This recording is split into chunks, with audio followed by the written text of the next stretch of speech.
Since the 1960s, Fastlane Naval Base on the River Clyde has been home to all of the nuclear-armed submarines in the UK. With weapons of such power just 25 miles from Glasgow, people have been campaigning to remove the missiles stored here for decades. The issue was most recently returned to the spotlight in the run-up to 2014's Scottish independence referendum. We knew at around 6 o'clock this morning that no campaign had won the referendum. So how did it all happen? Well, here is how each area in Scotland voted. No, 62,067. No, 28,776. Yes, 115,783. Yes, 194,779. No, 62,700. We have chosen unity over division and positive change rather than needless separation.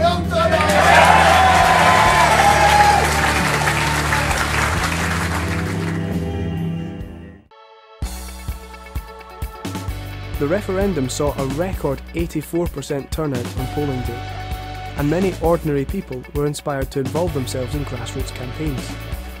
But, as the dust begins to settle after a furious independence debate, has Scotland's newfound enthusiasm for political activism helped to energise the anti-nuclear movement? One organisation which threw its weight behind the campaign for independence was the Scottish Campaign for Nuclear Disarmament. We visited their office in Glasgow's West End to find out if the referendum helped put their cause in the spotlight. Those who were particularly active in campaigning for a yes vote were enthused by the campaign. There was a huge flowering of political activity in the weeks and months up to it, especially in the last few weeks. And so there was a feeling of excitement, of achievement, and yet what many people believed at that time, that a yes vote would be carried, in fact, wasn't the case, so there would be a sense of disappointment as well. But what surprised a lot of people was the way in which politics has shifted since that time. The Yes campaign may not be there as a Yes campaign anymore, but there's certainly the level of activism has not disappeared, and organisations like the Radical Independence campaign, for example, have continued to mobilise at a high level, and there's been a huge increase in membership of parties that were on the Yes side, the SNP, the Greens, the SSP, and of course Scottish CND itself. We also spoke about the anti-nuclear movement's origins in the Cold War, and whether protests are still an effective method of campaigning today. I think it was the growing threat of nuclear war at that time. That was the time of Reagan and Thatcher, cruise missiles and Pershing, and people really thought at one point that there was going to be a nuclear war.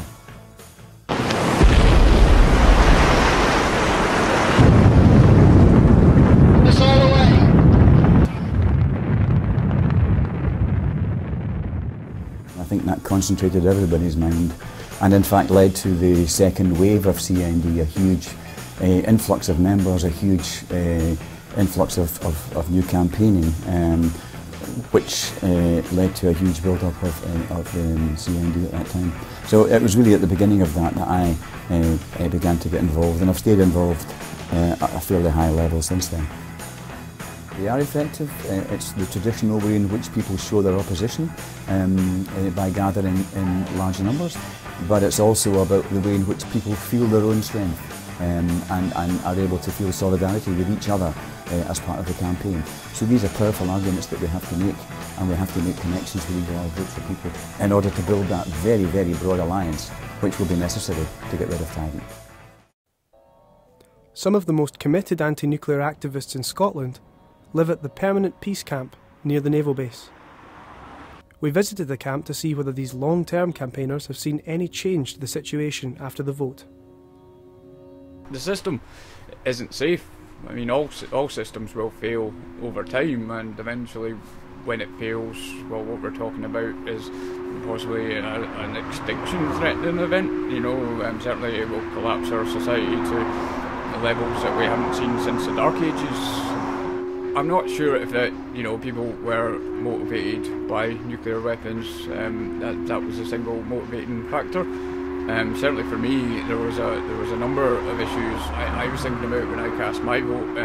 I voted for independence. I'm not really happy with Britain being one of the biggest arms manufacturers in the world and selling weapons of death and torture to the world and getting involved in global conflicts that don't have any international backing. This place is mostly ran on the direct action principles of, you know, let's, you know, well, it's an anarchist camp really, so, you know, it's not like let's go and vote on this issue. It's more a case of let's go into the base and you know, break a submarine. To get an opinion from an anti-nuclear group involved in mainstream politics, we interviewed Martha Wardrop of the Green Party on what the result of the referendum has done to affect the situation at Faslane. Obviously, since the result, we've seen the UK government now saying it's going to move all the nuclear submarines up to Faslane. They're planning this new radioactive waste processing facility. They've also spent £37 million on some new warhead launchers in partnership with the United States.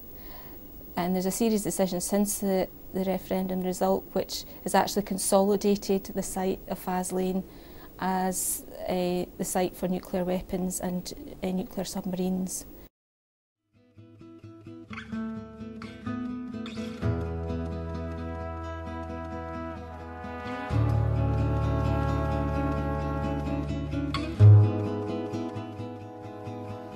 Members of all the groups we spoke to were present at a mass demonstration last November, where about 1,400 people from a variety of political backgrounds came to protest the continued presence of nuclear weapons. Well, we called this demo today because the scrap trading website the day after the no vote got so many hits, and that was obviously people looking for something anti-trading after the no vote. Obviously a lot of people were disappointed.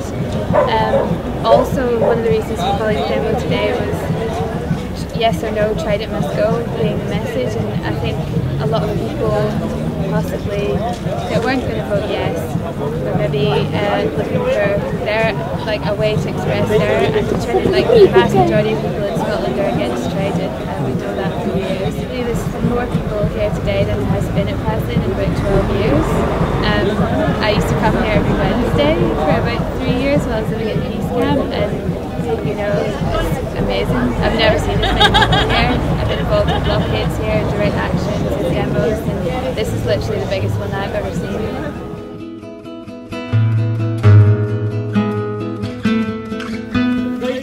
Trident in this country did not end on the 19th September. It began, and we are here resolute to say scrap Trident now. It's absolutely deplorable that the British establishment spends £100 billion on nuclear weapons when 800,000 Scots are living in poverty during a time of austerity.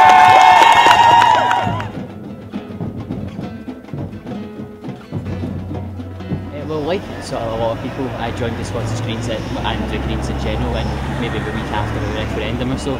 Like many, I was motivated to become more politically involved and engaged as a result of the referendum campaign, and that's what's led me to joining the Greens and also the Scottish Young Green movement.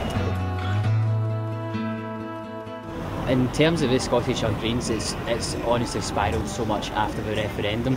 New membership structures have had to have been put in place. It's still being worked on at the moment. Branches such as the Glasgow one have now got hundreds of members, whereas before it was in the dozens. And this has led to things like increased attendance and increased awareness of issues like Trident. This March, for instance, today you've got dozens of young Greens from across the country here, and it's opening up a whole new generation's eyes to the dangers of Trident.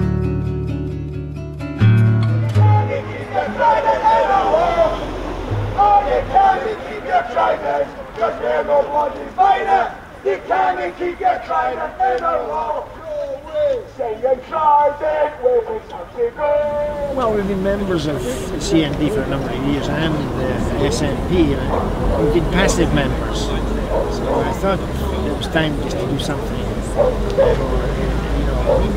do something active and positive. So that's what most of our friends now think we're quite strange. maybe it's true. Maybe we are.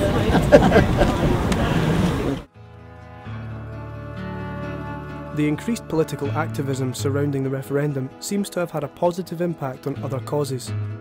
However, with major parties still supporting the weapons programme and plans to base the entire UK submarine fleet on the Clyde by 2020, the anti-nuclear movement has a long way to go before Trident leaves fast lane.